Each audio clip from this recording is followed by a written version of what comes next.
Hello students, again this is Kapil here in front of you.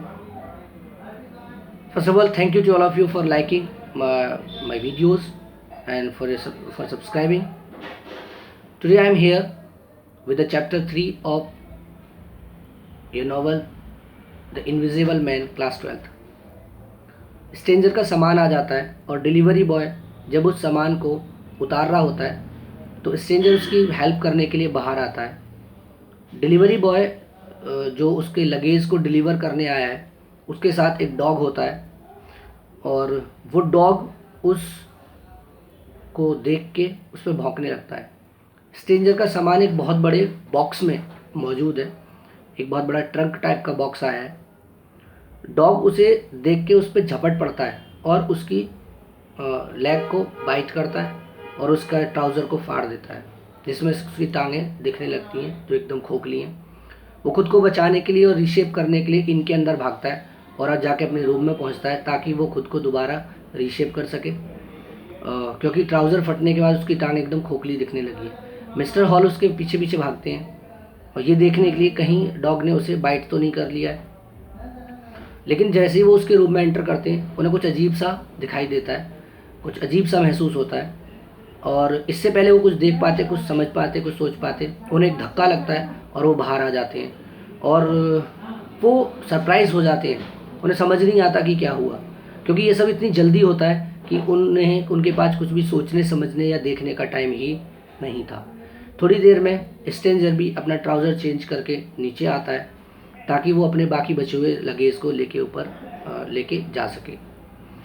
जब वो अपने luggage को ले जाता है अंदर, लगेज ले जाने के बाद अंदर वो उसे खोलता है और उसकी सारी घास फूस को सबको अपने रूम में ऐसे ही बखेर देता है। उसके अंदर कुछ पाउडर्स के पाउच हैं, कुछ अलग अलग तरीके की कलरफुल, कुछ ब्लैक एंड वाइट बॉटल्स हैं, कुछ पे पॉइज़न लिखा हुआ है, कुछ पे वाइन लिखा हुआ है, कुछ पे अलग अलग तरीके के केमिकल्स हैं, कुछ स्ट्रॉज हैं, कुछ टेस्ट ट्यूब्स हैं, बहुत सारा सामान उसमें है। वो कुछ छोटी बोतलें हैं, कुछ बड़ी बोतलें हैं, उन सबको उठा के वो वहाँ उसे जहाँ जगह दिखती है वहाँ उस पूरे रूम में फैला देता है और वो अपने काम में लग जाता है।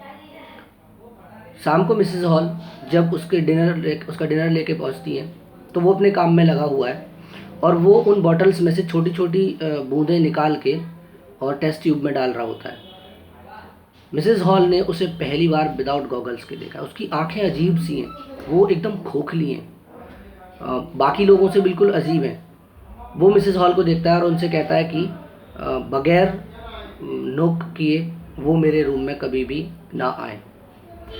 और वो उन्हें एश्योरेंस दिलाता है, उन्हें भरोसा दिलाता है कि यदि उनके रूम में या उनकी किसी भी प्रॉपर्टी को अगर कोई डैमेज होता है तो मैं उसके लिए हर्जाना देने को तैयार हूँ, बट वो बगैर नॉक किए मेरे रूम में ना आए।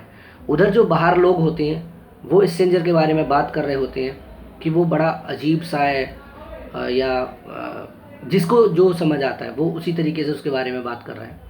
डिलीवरी बॉय जो आया हुआ है और जो कैब का ड्राइवर है वो दोनों उसके बारे में बात कर रहे हैं कि शायद उसे कोई बीमारी है, वो ब्लैक एंड वाइट पैचेस हैं उसकी स्किन पे, इसलिए वो खुद को दिखाता नहीं है, इसलिए वो खुद को छुपाए हुए और वो शायद पैबलस है। तो ये कह के वो सभी लोग उसका मजाक उड़ाते हैं और सभी लोग उसके बारे में बात कर रहे हैं। So student, this is the summary of your chapter 3.